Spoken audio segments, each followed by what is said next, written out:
Welcome to the Diplomatic Dispatch, where we track the pulse of geopolitics, energy, and economic power plays. This week, oil markets took a nosedive. Prices fell below $60 a barrel, a level not seen in more than 4 years, with Brent crude touching $59.77.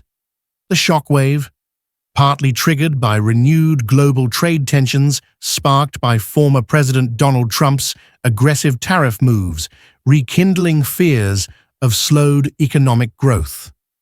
And now, the G7, led by the UK, is rethinking its price cap on Russian oil exports.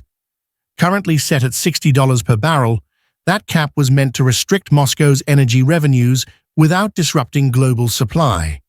But here's the catch.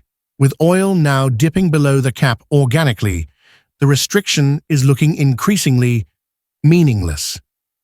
Sources inside the UK Treasury say officials are exploring whether the cap should be lowered further.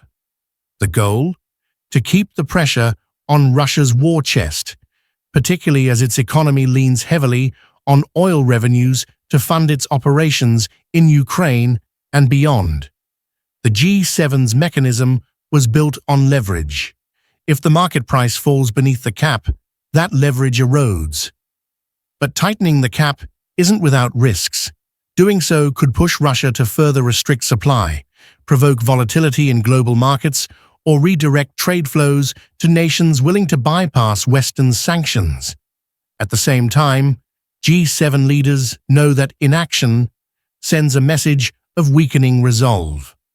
With the oil market in flux and sanctions losing bite, the next G7 meeting could see sharp debates over how to recalibrate their economic pressure on Russia. One thing is certain: the global energy war is far from over. That's all for this episode of the Diplomatic Dispatch. Subscribe for more deep dives into the world's geopolitical turning points. Until next time, stay informed, stay sharp.